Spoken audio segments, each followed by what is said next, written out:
Mitos di Danau Toba tak dapat dipisahkan dari keberadaan Pulau Samosir yang juga dikenal menyimpan berbagai tanda tanya besar. Konon, menurut warga sekitar, pulau yang seringkali dijuluki sebagai pulau di atas pulau ini memiliki beberapa legenda dan mitos yang cukup tersohor, yaitu mitos tentang keberadaan kanibalisme yang terjadi di kampung Ambarita pada zaman dahulu. Ada pula kisah di balik terbentuknya batu gantung. Seperti apa kisah selengkapnya tentang kedua legenda dan mitos ini?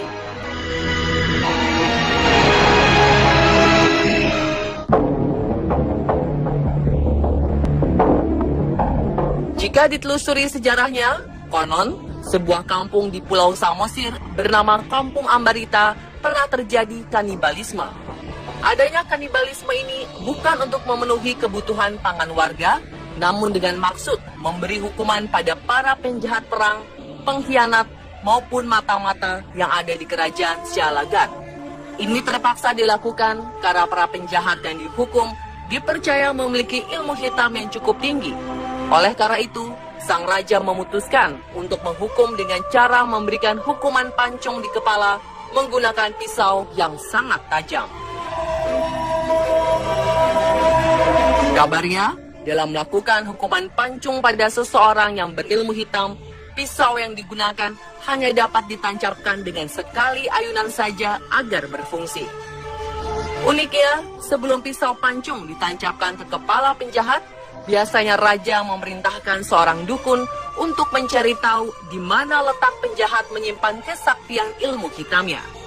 Setelah ditemukan, maka bagian tubuh tersebut akan mendapat ritual khusus agar kesaktiannya segera lenyap. Seusai dipancung, kepala penjahat akan digantung di pagar kerajaan selama 3 hari.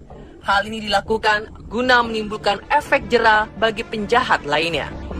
Lalu oleh sang dukun, kesaktian penjahat ini akan dipersembahkan kepada sang raja, dengan syarat sang raja harus memakan organ tubuh si penjahat. Menurut sejarah, hukum adat dari kerajaan Sialagan ini berjalan sebelum masuknya misionaris yang membawa ajaran agama di Pulau Samosir. Setelah ajaran agama menguat, maka perlahan hukum adat kanibalisme pun perlahan mulai menghilang dan kini hanya menjadi sejarah saja.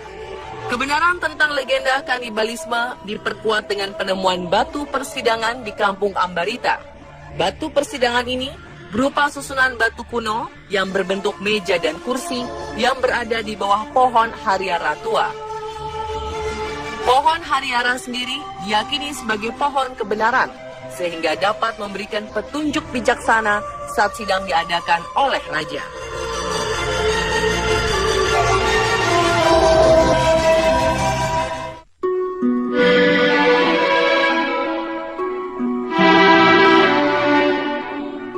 Ada satu hal mistis lainnya dari tanah Samosir, yaitu legenda batu gantung. Konon, batu gantung di sisi tebing yang berketinggian 20-30 meter dari sisi danau ini merupakan salah satu daya memiliki kisah yang telah tersohor secara turun-temurun. Kisah bermula dari adanya sepasang suami istri dengan seorang anak perempuannya bernama Seruni. Mereka hidup di sebuah desa kecil tepi Danau Toba. Saat itu, Seruni merasa sedih karena sang ayah menjodohkannya dengan seorang pemuda yang masih sepupunya sendiri. Padahal, di waktu bersamaan, Seruni telah menjalin hubungan serius dengan seorang pemuda di desanya. Seruni yang merasa putus asa akhirnya berpikir untuk mengakhiri hidup dengan cara menceburkan diri ke Danau Toba dengan turut membawa seekor anjing peliharaannya bernama Toki. Saat berjalan ke arah tebing di tepi danau, tiba-tiba Seruni terperosok ke dalam sebuah lubang batu besar hingga masuk ke dasarnya. Karena merasa tak dapat berbuat apa-apa dan tidak bisa meminta pertolongan pada siapapun, akhirnya Seruni memilih untuk mati di dalam lubang batu ini.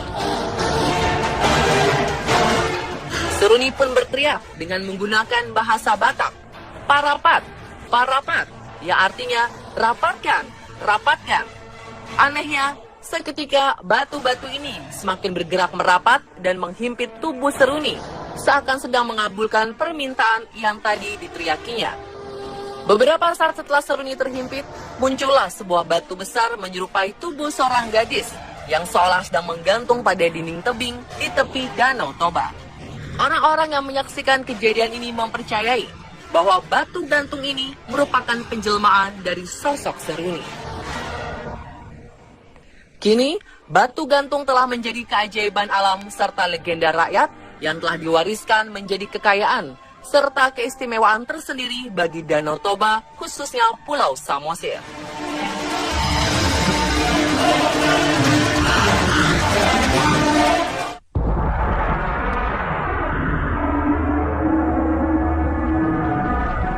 Beberapa pantangan memang berlaku ketika kita menginjakkan kaki di berbagai tempat, tak terkecuali saat berada di Danau Toba. Di tempat ini diterapkan beberapa pantangan yang sebaiknya dipatuhi agar terhindar dari bahaya, seperti harus berbicara dan berperilaku sopan, dilarang berbuat asusila, dilarang menyakiti hewan, serta dilarang membuang sampah sembarangan, terlebih sampah yang berasal dari benda-benda yang dianggap tak sopan. Bahkan warga setempat mempercayai beberapa kisah tentang orang-orang yang melanggar berbagai pantangan yang telah diterapkan, seperti tentang seorang perempuan yang membuang sampah pribadinya ke Danau Toba. Lalu dengan seketika ia tertimpa sebuah kejadian misterius. Sang perempuan seakan ditarik oleh sosok tak kasat mata hingga masuk dan tenggelam di danau ini. Ada pula kisah yang tak kalah menyeramkan, yaitu dahulu sempat ada kapal yang mengangkut sekelompok rombongan di Danau Toba. Konon, di tengah perjalanannya, seorang anak kecil nekat membuang kotoran ke danau ini. Dan seketika kapal bot pun tidak dapat bergerak meski mesinnya hidup.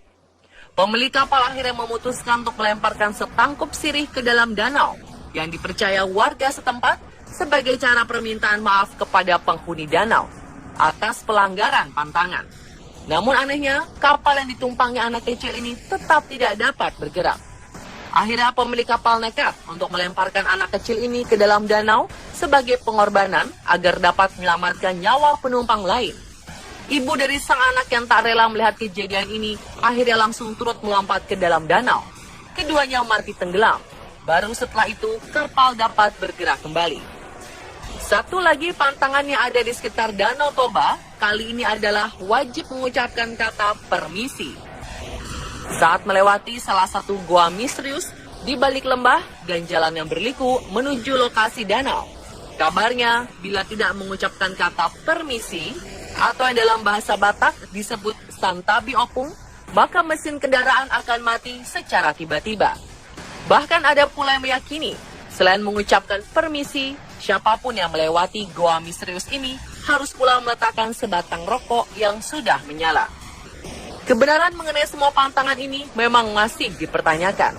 Terlepas dari itu semua, ada baiknya kita selalu bersikap sopan dan bertanggung jawab ketika berada dimanapun, termasuk di Danau Toba.